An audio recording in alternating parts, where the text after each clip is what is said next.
नमस्कार दोस्तों, हिंदी कहानी 2.0 चैनल में आप सभी लोगों का स्वागत है। तो दोस्तों, आज हम धर्मवीर भारती जी द्वारा लिखित उपन्यास गुनाहों के देवता का 18वां भाग सुनते हैं। लेकिन उससे पहले आप सभी लोगों से विनम्र अनुरोध है, अगर चैनल पर नए हैं तो चैनल को सब्सक्राइब जरूर कीजिएगा। उपन्यास अच्छी लगे तो लाइक शेयर कमेंट जरूर कीजिएगा। तो चलिए शुरू करते हैं गुनाहों के देवता का 18वां भाग।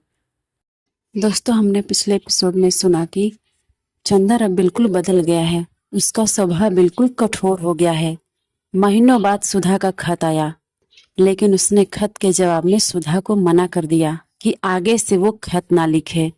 और तो और अब वो बिनती से भी सीधे मुंह बात नहीं करता। अब आगे मन नहीं होता था। अच्छा, बर्टी की शादी कब होगी? चंदर ने बात टालने के लिए कहा। हो भी गई, मैं आ भी नहीं पाई। सुनते हैं कि जेनी एक दिन बर्टी को पकड़कर खींच कर के ले गई और पादरी से बोली, अभी शादी करा दो। उसने शादी करा दी। लौटकर जेनी ने बर्टी का शिकारी सूट फाड़ डाला और अच्छा सा सूट पहना दिया। बड़े विचित्र हैं दोनों।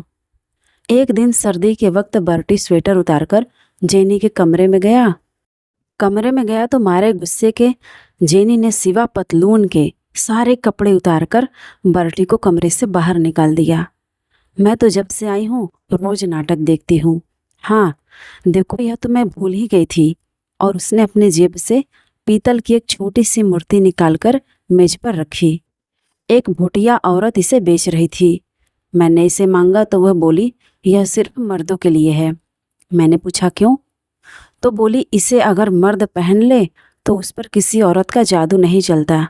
वह औरत या तो मर जाती है या भाग जाती है या उसका ब्याह किसी दूसरे से हो जाता है। तो मैंने सोचा तुम्हारे लिए लेती चलूं। चंदर ने देखा, वह अवलोकितेश्वर की महायानी मूर्ति थी। उसने हंसकर उसे ले लिया। फिर बोला, और क्या लाई अपने लिए? अपने लिए एक नया रहस्य लाई हूँ। क्या? इधर देखो मेरी ओर, मैं सुंदर लगती हूँ ना? चंदर ने देखा। पम्मी 18 साल की लड़की सी लगने लगी है। चेहरे के कोने भी जैसे गोल हो गए थे और मुंह पर बहुत ही भोलापन आ गया था। आंखों में कंवारापन आ गया था। चेहरे पर सोना और केसर, चंपा हर श्रृंगार घुल मिल गए थे। सचमुच पम्मी, लगता है जैसे कौमारे लौट आया है तुम पर। तो परियों के कुंज से अपना बचपन फिर से चुरा लाई क्या? नहीं कपूर, यही तो रहस्य लाई हूँ, हमेशा सुंदर बने रहने का। और परियों के कुंजों से नहीं, गुनाहों के कुंजों से। मैंने हिमालय की छां में एक नया संगीत सुना कपूर, मानसलता का संगीत। मंसूरी के समाज में घुल मिल गई और मादक अनुभूतियां बटोरती रही बिना किसी पश्चाताप के। और मैंने देखा कि दिनों दिन निखरती जा रही हूँ। कपूर, सेक्स इतना बुरा नहीं जितना मैं समझती थी। तुम्हारी क्या राय है? हाँ, मैं देख रहा हूँ, सेक्स लोगों को उतना बुरा नहीं लगता जितना मैं समझता था। नहीं चंदर, सिर्फ इतना ही नहीं। अच्छा मान लो, जैसे तुम आजकल उदास हो और तुम्हारा सिर इस तरह अपनी गोद में रख लूं तो कुछ संतोष नहीं होगा तुम्हें? और पम्मी ने चंदर का सिर सचमुच में अपने स्वसांदोलित वक्ष से चिपका लिया। चंदर झल्लाकर अलग हट गया। कैसी अजीब लड़की है। थोड़ी देर चुप बैठा रहा, फिर बोला, क्यों पम्मी, तुम एक लड़की हो, मैं तुम्ही से पूछता हूँ, क्या लड़कियों के प्रेम में सेक्स अनिवार्य है? हाँ, पम्मी ने स्पष्ट स्वरों में जोर देकर कहा। लेकिन पम्मी, मैं तुमसे नाम तो नहीं बताऊंगा, लेकिन एक लड़की है जिसको मैंने प्यार किया है, लेकिन शायद वह मुझसे शादी नहीं कर पाएगी। मेरे उसके कोई शारीरिक संबंध भी नहीं है। क्या तुम इसे प्यार नहीं कहोगी? कुछ दिन बाद जब उसकी शादी हो जाए तब पूछना, तुम्हारा सारा प्रेम मर जाएगा। पहले मैं भी तुमसे कहती थी, पुरुष और नारी के संबंधों में एक अंतर जरूरी है। अब लगता है यह सब एक भुलावा है, अपने आप से पम्मी ने कहा। लेकिन दूसरी बात तो सुनो, उसी की एक सखी है। वह जानती है कि मैं उसकी सखी को प्यार करता हूँ, उसे नहीं कर सकता। कहीं सेक्स की तृप्ति का सवाल नहीं, फिर भी वह मुझे प्यार करती है। इसे तुम क्या कहोगे? चंदर ने पूछा। यह और दूसरे ढंग की परिस्थिति है। देखो कपूर, तुमने हिप्नोटिज्म के बारे में नहीं पढ़ा? ऐसा होता है कि अगर कोई हिप्नोटिस्ट एक लड़की को हिप्नोटाइज कर रहा है और बगल में एक दूसरी लड़की बैठी है जो चुपचाप यह देख रही है। तो वातावरण के प्रभाव से अक्सर ऐसा देखा जाता है कि वह भी हिप्नोटाइज हो जाती है, लेकिन वह एक क्षणिक मानसिक मूर्छा होती है जो टूट जाती है, पम्मी ने कहा। चंदर को लगा जैसे सब कुछ सुलझ गया। एक क्षण में उसके मन का बहुत सा भार ही उतर गया। पम्मी, मुझे तुम ही एक लड़की मिली जो साफ बातें करती हो और एक शुद्ध तर्क और बुद्धि के धरातल से। बस मैं आजकल बुद्धि का उपासक हूँ, भगवान से चिढ़ है मुझे। बुद्धि और शरीर, बस यही दो आदमी के मूल तत्व हैं। हृदय तो दोनों के अंतः संघर्ष की उलझन का नाम है, पम्मी ने कहा और सहसा घड़ी देखते हुए बोली, 9 बज रहे हैं, चलो 9:30 से मैटिनी है, आओ देखाएं। नहीं, मुझे कॉलेज जाना है, मैं कहीं नहीं जाऊंगा। आज इतवार है प्रोफेसर कपूर, पम्मी चंदर को उठाकर बोली।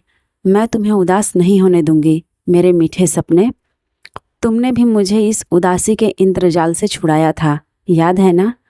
और चंदर के माथे पर अपने गर्म मुलायम होठ रख दिए। माथे पर पम्मी के होठों की गुलाबी आग की चंदर नसों को गुदगुदा गई। वह क्षण भर के लिए अपने को भूल गया। पम्मी के रेशमी फ्रॉक के गुदगुदाते हुए स्पर्श, उसके वक्ष की अलभ्य गरमाई और उसके स्पर्श के जादू में खो गया। उसके अंग अंग में सुबह की शबनम ढलकने लगी। पम्मी उसके बालों को उंगलियों से सुलझाती रही, फिर कपूर के गाल थपथपाकर बोली, चलो। कपूर जाकर बैठ गया। तुम ड्राइव करो, ऐसा पम्मी बोली और चंदर ड्राइव करने लगा। पम्मी कभी उसके कॉलर, कभी उसके बाल, कभी उसके होठों से खेलती रही। 7 चांद की रानी ने आखिर अपनी निगाहों के जादू से सन्नाटे के प्रेत को जीत लिया। स्पर्शों के सुकुमार रेशमी तारों ने नगर की आग को शबनम से सींच दिया। उबड़ खाबड़ खंडहर को अंगों के गुलाब की पंखुड़ियों से ढक दिया और पीड़ा के अंधियारे को सिपिया पलकों से झरने वाली दुधिया चांदनी से धो दिया। एक संगीत की लय थी जिसमें स्वर्ग भ्रष्ट देवता खो गया। संगीत की लय थी या उद्याम यौवन का भरा हुआ ज्वार था जो चंदर को एक मासूम फूल की तरह बहा ले गया। जहाँ पूजा दीप बुझ गया था, वहाँ तरुड़ाई की सांस की इंद्रधनुषी समा झिलमिला उठी थी। जहाँ फूल मुरझाकर धूल में मिल गए थे, वहाँ पुखराजी स्पर्शों के सुकुमार हर श्रृंगार झर पड़े। आकाश के चांद के लिए जिंदगी के आंगन में मचलता हुआ कन्हैया थाली के प्रतिबिंब में ही भूल गया। चंदर की सामे पम्मी के अदम्य रूप की छाह में मुस्कुरा उठी। ठीक 4 बजे पम्मी आती, कार पर चंदर को ले जाती और 8 बजे जब चंदर लौटता। प्यार के बिना कितने महीने कट गए, पम्मी के बिना एक शाम नहीं बीत पाती। लेकिन अब भी चंदर ने अपने आप को इतना दूर रखा था कि कभी पम्मी के होठों के गुलाबों ने चंदर के होठों के मूंगे से बात तक नहीं की थी। एक दिन रात को जब वह लौटा तो देखा कि अपनी कार आ गई है। उसका मन फूल उठा। जैसे कोई अनाथ भटका हुआ बच्चा अपने संरक्षक की गोद के लिए तड़प उठता है, वैसे ही वह पिछले 1.5 महीने से डॉक्टर साहब के लिए तरस गया था। जहाँ इस वक्त उसके जीवन में सिर्फ नशा और निरस्ता थी, वहीं हृदय के एक कोने में सिर्फ एक सुकुमार भावना शेष रह गई थी। वह थी डॉक्टर शुक्ला के प्रति। वह भावना कृतज्ञता की भावना नहीं थी। डॉक्टर शुक्ला इतने दूर नहीं थे कि अब वह उनके कृतज्ञ हो। इतने बड़े हो जाने पर भी जब वह कभी डॉक्टर को देखता तो लगता था जैसे कोई नन्हा बच्चा अपने अभिभावक की गोद में आकर निश्चिंत हो जाता हो। उसने पास आकर देखा, डॉक्टर साहब बरामदे में टहल रहे थे। चंदर दौड़कर उनके पांव पर गिर पड़ा। डॉक्टर साहब ने उसे उठाकर गले से लगा लिया और बड़े प्यार से उसकी पीठ पर हाथ फेरते हुए बोले, कन्वोकेशन हो गया? डिग्री जीत लाए? जी हाँ, बड़ी विनम्रता से चंदर ने कहा। बहुत ठीक, अब डी.लिट की तैयारी करो। तुम्हें जल्दी ही सेंट्रल गवर्नमेंट में जाना है।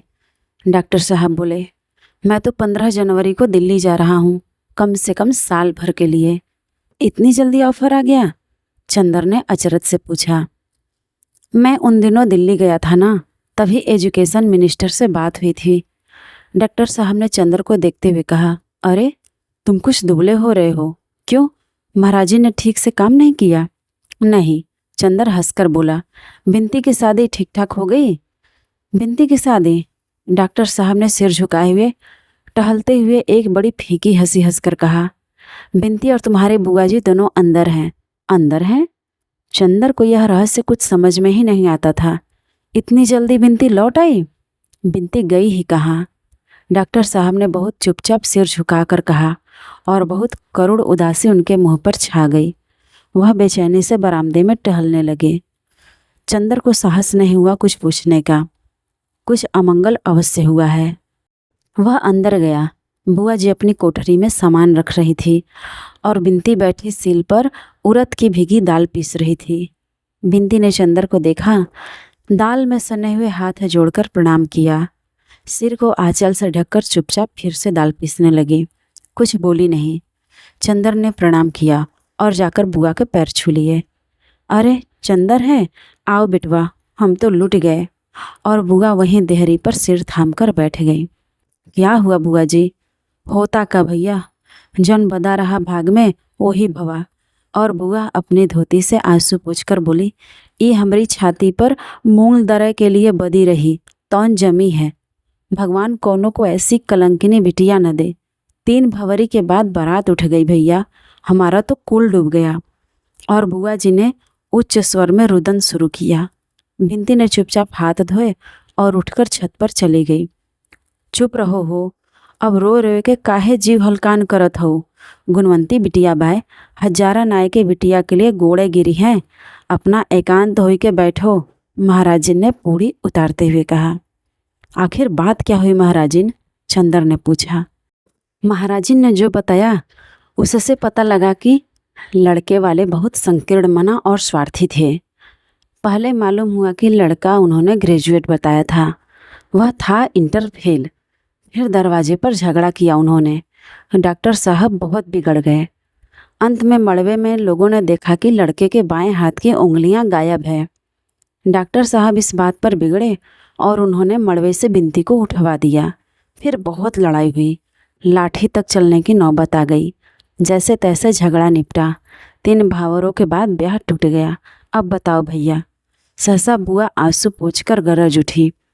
इन्हें का हुई गवा रहा, इनकी मती मारी गई। गुस्से में आए के बिनती को उठवाए लिहिन। अब हम इतनी बड़ी बिटिया लेके कहाँ जाई? अब हमारी बिरादरी में कौन पूछिए का? इतना पढ़ लिख के इन्हें का सूझा? अरे लड़की वाले हमेशा दब के चले चाहिए। अरे तो क्या आंख बंद कर लेते? लंगड़े लूले लड़के से ब्याह कैसे कर देते बुआ? तुम भी गजब करती हो। चंदर बोला। भैया जेके भाग में लंगड़ा लूला बदा हुई ओका ओही मिली। लड़कियन को निबाह करे चाही कि शकल देखे चाही। अब इन ब्याह के बाद कौनों के हाथ गोड़ टूट जाए तो औरत अपने आदमी को छोड़ के गली गली हाड़ी चाटे। हम रहे तो जब बिनती 30 बरस की हुई गई तब उनकी शकल उजले में देखे रहे। जैसा भाग में रहा तैसा होता। चंदर ने विचित्र हृदयहीन तर्क को सुना और आश्चर्य से बुआ की ओर देखने लगा। बुआ जी बकती जा रही थी। अब कहते हैं कि बिनती को पढ़ाबे, ब्याह न करबे, रही सही इज्जत भी बेच रहे हैं। हमार तो किस्मत फूट गई। और वे फिर रोने लगी। पैदा होते काहे न मर गई, कुलबोरनी कुलच्छिनी अभागिनी। सहसा बिनती छत से उतरी और आंगन में आकर खड़ी हो गई। उसकी आंखों में आग भरी थी। बस करो माँ जी, वह चीख कर बोली। बहुत सुन लिया मैंने, अब और बर्दाश्त नहीं होता। तुम्हारे कोसने से अब तक नहीं मरी हूँ न मरूंगी। अब मैं सुनूंगी नहीं। मैं साफ कह देती हूँ, तुम्हें मेरी शकल अच्छी नहीं लगती तो जाओ तीर्थ यात्रा में अपना परलोक सुधारो, भगवान का भजन करो, समझी कि नहीं? चंदर ने ताज्जुब से बिनती की ओर देखा। वह वही बिनती है जो माँ जी की जरा जरा सी बात से लिपट कर रोया करती थी। बिनती का चेहरा तमतमाया हुआ था और गुस्से से बदन कांप रहा था। बुआ उछलकर खड़ी हो गई और दुगनी चीख कर बोली, अब बहुत जबान चले लगी है। कौन है तोर जे के बल पर ई चमक दिखावत है? हम काट के धर देबे तो के बताए देत हई मुझ हौसी। ऐसी न होती तो काहे ई दिन देखे पड़त। उन्हें तो खाए गई, हमहू को खाए ले। अपना मुंह पीटकर बुआ बोली। तुम इतनी मीठी नहीं हो माँ जी कि तुम्हें खा लूँ। बिनती ने और तड़प कर जवाब दिया। चंदर तो स्तब्ध हो गया। यह बिनती पागल हो गई है, अपनी माँ को क्या कह रही है। छी बिनती, पागल हो गई हो क्या? चलो उधर, चंदर ने डांट कर कहा। चुप रहो चंदर, हम भी आदमी हैं, हमने जितना बर्दाश्त किया है हम ही जानते हैं। हम क्यों बर्दाश्त करें? और तुमसे क्या मतलब? तुम कौन होते हो हमारे बीच में बोलने वाले? क्या है ये सब? तुम सब लोग पागल हो गए हो क्या? बिनती, यह क्या हो रहा है? सहसा डॉक्टर साहब ने आकर कहा। बिनती दौड़कर डॉक्टर साहब से लिपट गई और रोकर बोली, मामा जी, मुझे दीदी के पास भेज दीजिए, मैं यहाँ नहीं रहूँगी। अच्छा बेटी, अच्छा, जाओ चंदर, डॉक्टर साहब ने कहा। बिनती चली गई तो बुआ जी से बोले, तुम्हारा दिमाग खराब हो गया है? उस पर गुस्सा उतरने से क्या फायदा? हमारे सामने ये सब बातें करोगी, ये ठीक नहीं होगा। अरे हम काहे बोलबे, हम तो मर जाई तो अच्छा है। बुआ जी पर जैसे देवी माँ आ गई हों, इस तरह से झूम झूम कर रो रही थी। हम तो वृंदावन जाके डूब मरी, अब हम तुम लोगन की शकल न दिखबे। हम मर जाए तो चाहे बिनती को पढ़ायो, चाहे नचायो गवाओ, हम अपनी आँख से न दिखबे। उस रात को किसी ने खाना नहीं खाया। एक विचित्र सा विषाद सारे घर पर छाया हुआ था। जाड़े की रात का गहन अंधेरा खामोश छाया हुआ था। महज एक अमंगल छाया की तरह कभी कभी बुआ जी का रुदन अंधेरे को झकझोर जाता था। सभी चुपचाप भूखे सो गए। दूसरे दिन बिनती उठी और महाराजिन के आने के पहले ही उसने चूल्हा जलाकर चाय चढ़ा दी। थोड़ी देर में चाय बनाकर और टोस्ट भूनकर वह डॉक्टर साहब के सामने रख आई। डॉक्टर साहब कल की बातों से बहुत ही व्यथित थे। रात को भी उन्होंने खाना नहीं खाया था। इस वक्त भी उन्होंने मना कर दिया। बिनती चंदर के कमरे में गई। चंदर, मामा जी ने कल रात को कुछ भी नहीं खाया, तुमने भी नहीं खाया, चलो चाय पी लो। चंदर ने भी मना किया तो बिनती बोली, तुम पी लोगे तो मामा जी भी शायद पी ले। चंदर चुपचाप गया। बिनती थोड़ी देर में गई तो देखा दोनों चाय पी रहे हैं। वह आकर मेवा निकालने लगी। चाय पीते पीते डॉक्टर साहब ने कहा, चंदर, यह पासबुक लो, 500 निकाल लो और 2000 का हिसाब अलग करवा दो। अच्छा देखो, मैं तो चला जाऊंगा दिल्ली। बिनती को शाहजहाँपुर भेजना ठीक नहीं है। वहाँ 4 रिश्तेदार हैं, 20 तरह की बातें होंगी। लेकिन मैं चाहता हूँ अब आगे जब तक यह चाहे पढ़े, अगर कहो तो यहाँ छोड़ जाऊँ, तुम पढ़ाते रहना। बिनती आ गई और तस्तरी में भुना मेवा रखकर उसमें नमक मिला रही थी।